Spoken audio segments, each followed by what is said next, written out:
வணக்கம் நண்பர்களே, நான் தான் உங்கள் பிரபின் கன்னியாகுமரியிலேருந்து பேசுகிறேன். இன்றைக்கி நம்ம என்ன வீடியோ பார்க்க போகிறோம்னா, அனைவருமே எதிர்பார்த்துட்டு இருந்த வேலைவாய்ப்பு வந்திருக்கு. அதாவது பார்த்திங்கன்னா ஊராட்சி செயலாளர்களுக்கான வேலைவாய்ப்பு தான் வந்திருக்கு. அதாவது பார்த்திங்கன்னா பஞ்சாயத்து செக்ரட்டரி மொத்தம் எத்தனை வேக்கன்சின்னு பார்த்திங்கன்னா 1450 வேக்கன்சி இருக்குது. இந்த வீடியோவில் நம்ம என்ன பார்க்க போகிறோம்னா, இந்த வேக்கன்சி எந்தெந்த டிஸ்ட்ரிக்டில் எத்தனை வேக்கன்சி இருக்குது, இதனுடைய கல்வி தகுதி எப்படி, இது நம்ம எப்படி அப்ளை பண்ணணும், அதனுடைய முழு தகவலை தான் இந்த வீடியோவில் நம்ம ஒன் பை ஒன்னாக பார்க்க போகிறோம். ஸோ அதுக்கப்புறம் பார்த்தீங்கன்னா இது நீங்கள் வீட்டில் இருந்தபடியே ஈஸியாகவே உங்களுடைய மொபைலை பயன்படுத்தி ஆன்லைன் மூலமாட்டே விண்ணப்பிக்கலாம். அது எப்படின்னு சொல்லிட்டு தான் நான் ஸ்டெப் பை ஸ்டெப்பாக இந்த வீடியோவில் சொல்லித்தர போகிறேன். இதுக்கு பார்த்தீங்கன்னா எந்த ஒரு எக்ஸாமும் கிடையாது, ஒன்லி இன்டர்வியூ மட்டும் தான். அதனால் இந்த வீடியோ நீங்கள் தொடர்ந்து பாருங்கள். இதே மாதிரியான பயனுள்ள வீடியோலாம் தொடர்ந்து நம்ம சேனலில் வந்துட்டு இருக்கு. ஃபஸ்ட் டைம் நீங்கள் நம்ம சேனலில் பார்க்குறீங்கன்னா சப்ஸ்கிரைப் பண்ணி சப்போர்ட் பண்ணுங்கள். வாங்க ஃப்ரெண்ட்ஸ், நம்ம வீடியோக்குள்ளே போகலாம். ஃப்ரெண்ட்ஸ், அதுக்கு பார்த்தீங்கன்னா ஃபஸ்ட்டு உங்களுடைய மொபைலில் கூகுள் குரோமை ஓப்பன் பண்ணிடுங்க. கூகுள் குரோமை ஓப்பன் பண்ணிவிட்டு அதில் கரெக்டாக டைப் பண்ணிடுங்க. TNRD ஸ்பேஸ் விட்டு GOV ஸ்பேஸ் விட்டு IN அப்படி டைப் பண்ணி நீங்கள் சர்ச் கொடுத்துருங்க.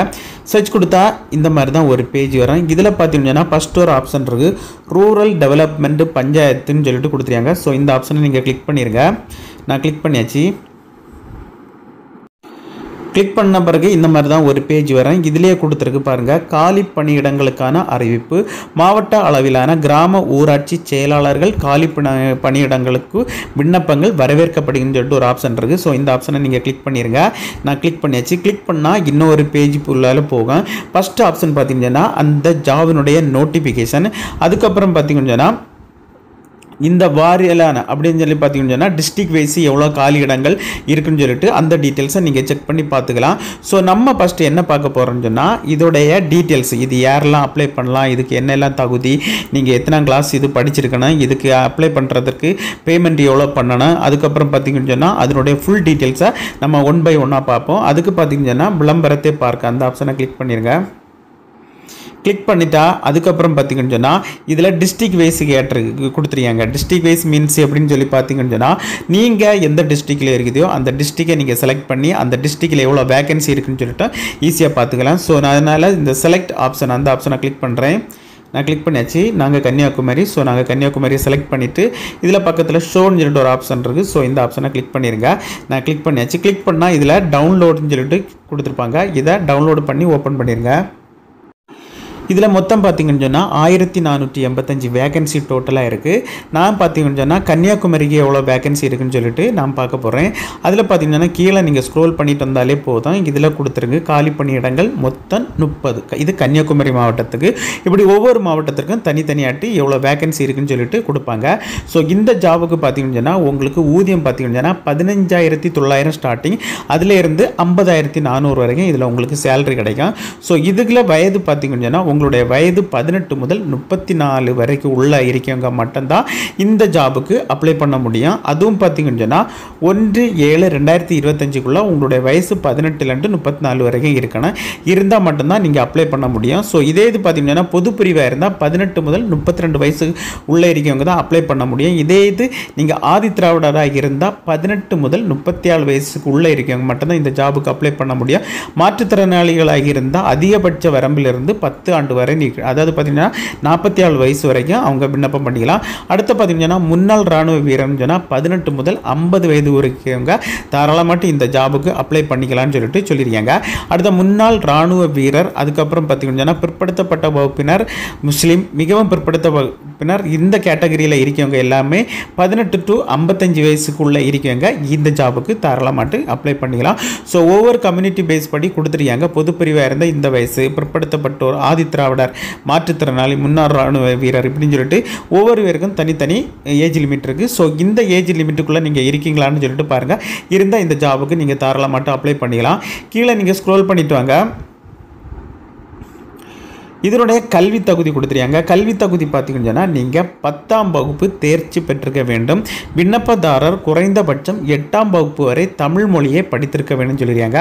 ஸோ நீங்கள் இது 10 வரைக்கும் நீங்கள் பாஸ் ஆனாலே இந்த ஜாபுக்கு நீங்கள் தாராளமாக அப்ளை பண்ணிக்கலாம். நீங்கள் குறைந்தது 8ஆம் கிளாஸ் வரையிலேயாவது தமிழ் வழியில் நீங்கள் கற்றுக்கணும்னு சொல்லிட்டு சொல்லியிருக்காங்க. ஸோ அதுக்கப்புறம் பார்த்தீங்கன்னா இந்த ஜாபுக்கு அப்ளை பண்ணுறதற்கான அப்ளிகேஷன் அமௌண்ட்டு எவ்வளோன்னு சொல்லிட்டு பார்ப்போம். ஸோ இதுக்கு பார்த்தீங்கன்னு சொன்னால் நீங்கள் பொது பிற்படுத்த பிற்படுத்தப்பட்ட வகுப்பினர் மற்றும் மிகவும் பிற்படுத்தப்பட்ட வகுப்பினருக்கு 100 ரூபா நீங்கள் பே பண்ணுற மாதிரி இருக்கும். அதான் ஆன்லைனில் தான் நீங்கள் அப்ளை பண்ணி ஆன்லைனில் தான் அமௌண்ட் பே பண்ணுற மாதிரி இருக்கும். ஸோ இதே இது பார்த்தீங்கன்னா ஆதிதிராவிடர் பட்டியல் பழங்குடியினர் மற்றும் மாற்றுத்திறனாளிகள் பார்த்தீங்கன்னா 50 ரூபா நீங்கள் பே பண்ணால் போதும். அதுக்கப்புறம் பார்த்தீங்கன்னா இதில் ஒரு சில நிபந்தனைகள் கொடுத்துருக்காங்க. விண்ணப்பதாரர்கள் கல்வி தகுதி, ஜாதி சான்றிதழ், முன்னுரிமை சான்று ஆகியவர்களுக்கான ஆதாரம் கண்டிப்பாக பதிவேற்ற வேணும். அதாவது பார்த்தீங்கன்னா உங்களுடைய கல்வி தகுதி நீங்கள் எது படிச்சிருக்கோ அந்த சான்றிதழ் கண்டிப்பாக வேணும். கம்யூனிட்டி சர்டிஃபிகேட் வேணும். அதுக்கப்புறம் உங்களுக்கு இந்த ஜாபில் முன்னுரிமை இருக்குது ஏதாவது சர்டிஃபிகேட் இருந்தாலும் அந்த சர்டிஃபிகேட்டை நீங்கள் ஆன்லைனில் அப்லோடு பண்ண வேண்டியது இருக்குது. அதான் கொடுத்துருக்காங்க. அதுக்கப்புறம் பார்த்தீங்கன்னா இன சுழற்சி வயது மற்றும் கல்வி தகுதிகள் நபர்களிடமிருந்து வரப்பெறும் விண்ணப்பங்களை மட்டுமே ஏற்கப்படும். அதாவது பார்த்தீங்கன்னா இன சுழற்சி முறை இங்கே மேலே மென்ஷன் பண்ணியிருக்காங்க பாருங்கள். இன சுழற்சி விவரங்கள் ஜிடிபி, எஸ்சி, எம்பிசி இப்படி நிறைய கொடுத்துருக்காங்க. ஸோ எல்லாமே செக் பண்ணி பாருங்கள் ஒவ்வொரு டிஸ்ட்ரிக்ட் வைஸாட்டு.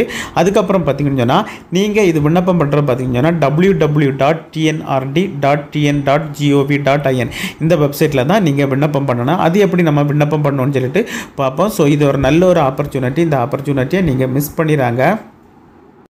அதுக்கப்புறம் பார்த்தீங்கன்னா உங்களுக்கு ஒரே டைமில் எந்தெந்த டிஸ்ட்ரிக்டில் எவ்வளோ வேகன்சி இருக்குன்னு பார்க்கணும்னு சொல்லி பார்த்தீங்கன்னா வாரிலான அதாவது பார்த்தீங்கன்னா டிஸ்ட்ரிக்ட் வைஸ் வேகன்சி இந்த ஆப்ஷனை கிளிக் பண்ணிடுங்க.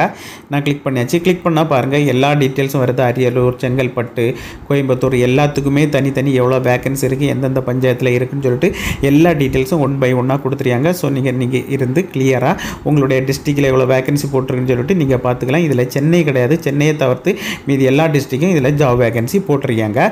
ஸோ இனி நம்ம என்ன பார்க்க போகிறோம் இதை எப்படி உங்களுடைய மொபைலை பயன்படுத்தி ஆன்லைன் மூலம் மட்டும் விண்ணப்பம் பண்ணுறேன்னு சொல்லிட்டு தான் பார்க்க போகிறோம். அதுக்கு நீங்கள் கீழே ஸ்க்ரோல் பண்ணிட்டு வாங்க. இதில் பார்த்தீங்கன்னா ஒரு ஆப்ஷன் கொடுத்துருக்கு அப்ளைன்னு சொல்லிட்டு இந்த ஆப்ஷனை நீங்கள் கிளிக் பண்ணிடுங்க. நான் கிளிக் பண்ணியாச்சு. கிளிக் பண்ணால் இந்த மாதிரி தான் அப்ளிகேஷன் ஃபார்ம் வரும். அதுக்கப்புறம் பார்த்தீங்கன்னா உங்களுடைய அதாவது பார்த்தீங்கன்னா விண்ணப்பிக்க விரும்பும் மாவட்டம் அது எந்த மாவட்டமோ அதை செலக்ட் பண்ணிடுங்க. நான் கன்னியாகுமரி கொடுத்துறேன். அதுக்கப்புறம் பார்த்தீங்கன்னா காலி இட ஒதுக்கீடு வகுப்பு வகையை கேட்டிருக்கு. நீங்கள் என்ன கம்யூனிட்டி அதை கொடுத்துருங்க. நாங்கள் பிசி கொடுத்துட்டேன். பாலினம் கேட்டிருக்கு. ஸோ ஆனா பெண்ணா அதை கொடுத்துருங்க. அதுக்கப்புறம் பார்த்தீங்கன்னா ஒதுக்கீடு வகை என்னன்னு சொல்லிட்டு கேட்டிருக்கு. இதில் ஏதாவது நீங்கள் ஒதுக்கப்பட்ட பிற்படுத்தவரோ ஏதாவது ஒரு பிரிவில் இருந்தால் அதை செலக்ட் பண்ணிடுங்க. அதுக்கப்புறம் பார்த்தீங்கன்னா இதில் உங்களுடைய பேர் முதல்ல விண்ணப்பதாரரின் தலைப்பெழுத்து அதாவது பார்த்தீங்கன்னா இன்சியல். அதுக்கப்புறம் இதில் உங்களுடைய நெய்மை நீங்கள் ஃபில் பண்ணிடுங்க. அதுக்கப்புறம் பார்த்தீங்கன்னா உங்கள் அப்பாவோட இன்சியல் அதனுடைய பேர் எழுதிருங்க. அதுக்கப்புறம் பார்த்தீங்கன்னா 10ஆம் வகுப்பு தேர்ச்சி பெற்றவரான்னு கேட்டிருக்கு. இந்த ஆப்ஷனை நீங்கள் டிக் கொடுத்துருங்க. அடுத்த கொரோனா காலப்பகுதியில் நீங்கள் 10ஆம் வகுப்பில் தேர்ச்சி பெற்றீர்களான்னு கேட்டிருக்கு. நீங்கள் நோன்னு கொடும்பி நோ இல்லைங்க எஸ் கொடுத்துருங்க. அது உங்களுக்கு எப்படியோ அப்படி கொடுத்துருங்க. கல்வி அமைப்பு என்னன்னு கேட்டிருக்கு. நீங்கள் எதில் படிச்சிங்க ஸ்டேட் போர்ட்லையா சிபிஎஸ்சிலையா அதில் கொடுத்துருக்கு. மெட்ரிகுலேஷனா ஸ்டேட் போர்டுங்க ஸ்டேட் போர்டு, சிபிஎஸ்சி அது கொடுத்துருங்க. அதுக்கப்புறம் 10ஆம் வகுப்பு தேர்ச்சி பெற்ற ஆண்டு கேட்டிருக்கு. அந்த ஆண்டை இதில் கரெக்டாக நீங்கள் மென்ஷன் பண்ணி கொடுத்துருங்க. அதாவது பார்த்தீங்கன்னா நீங்கள் 10th மார்க் ஷீட்லேயே கொடுத்துருப்பாங்க. அந்த மந்தம் ஏற கொடுத்துருப்பாங்க. அதுக்கப்புறம் பார்த்தீங்கன்னா நீங்கள் 10ஆம் வகுப்பில் எவ்வளோ மார்க் எடுத்தீங்கன்னு சொன்னால் அதோடைய பர்சன்டேஜை நீங்கள் கரெக்டாக அதில் கொடுத்துருங்க. அதுக்கப்புறம் பார்த்தீங்கன்னா 10ஆம் வகுப்பு மதிப்பெண் சான்றிதழ் இதில் 10th மார்க் ஷீட்டை இதில் கிளிக் பண்ணி நீங்கள் அப்லோடு பண்ணிடுங்க.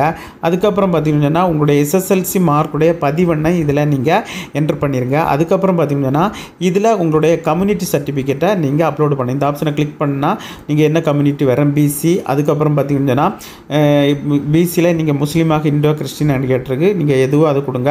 உட்பிரிவு காஸ்ட்டு கேட்டிருக்கு. என்ன காஸ்ட்டோ அதை நீங்கள் கரெக்டாக கொடுத்துருங்க. அதுக்கப்புறம் பார்த்தீங்கன்னா முன்னாள் இராணுவ வீரரா, ஆதரவற்ற விதவையா, மாற்றுத்திறனாளி இதில் எஸ் கொடுத்துருங்க. நோயங்கி நோ கொடுத்துருங்க. அதுக்கப்புறம் பார்த்தீங்கன்னா உங்களுடைய குடும்ப அட்டை எண் கண்டிப்பாட்டு நீங்கள் ஃபில் பண்ணணும். அதுக்கப்புறம் உங்களுடைய பிறந்த தேதி, அதுக்கப்புறம் உங்களுடைய சொந்த மாவட்டம், உங்களுடைய மொபைல் நம்பர், உங்களுடைய மின்னஞ்சல். அடுத்த 9ஆம் வகுப்பு முதல் 8ஆம் வகுப்பு வரை தமிழில் ஒரு பாடமாக பயின்றான்னு கேட்டிருக்கு. 1ஆம் வகுப்பு முதல் 8ஆம் வகுப்பு வரை நீங்கள் எஸ் கண்டிப்பாக கொடுக்கணும். கொடுத்தா மட்டும்தான் உங்களுக்கு இந்த வேலைக்கு உங்களுக்கு அவங்க இந்த இது முன்னுரிமை கொடுப்பாங்க.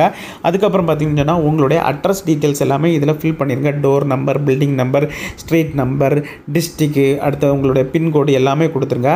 அதுக்கப்புறம் பார்த்தீங்கன்னா நீங்கள் 3 சர்டிஃபிகேட் சர்டிஃபிகேட் அப்லோட் பண்ண வேண்டியிருக்கும். ஃபஸ்ட்டு சர்டிஃபிகேட் பார்த்திங்கன்னா கம்யூனிட்டி சர்டிஃபிகேட்டு, ரெண்டாவது பார்த்திங்கன்னா உங்களுடைய புகைப்படம், அதுக்கப்புறம் மூணாவது பார்த்திங்கன்னா உங்களுடைய கையெழுத்து.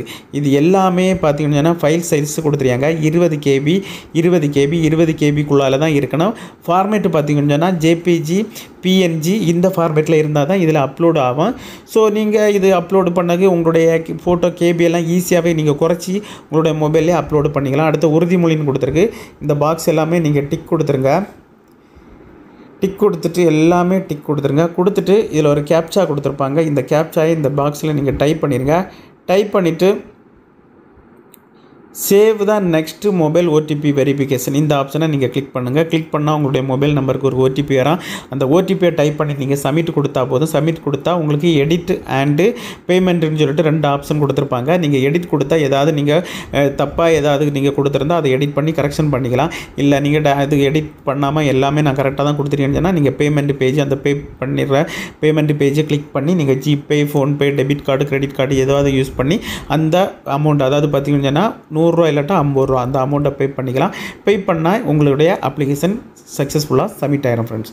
ஓகே ஃப்ரெண்ட்ஸ், இந்த வீடியோ பிடிச்சிருந்துன்னு சொல்லிட்டு நம்புகிறேன். இந்த வீடியோ பிடிச்சிருந்தா ஒரு லைக் பண்ணுங்கள், உங்கள் ஃப்ரெண்ட்ஸனும் ஷேர் பண்ணுங்கள். இந்த வீடியோவில் ஏதாவது டவுட் இருந்தால் கமெண்ட் செக்ஷனில் கமெண்ட் பண்ணுங்கள். நான் கண்டிப்பாக ரிப்ளை பண்ணுறேன். இதே மாதிரி இன்னொரு நல்ல ஒரு வீடியோவில் சந்திக்கும் வரை உங்களிடமிருந்து விடைபெறுவது உங்கள் பிரவீன்.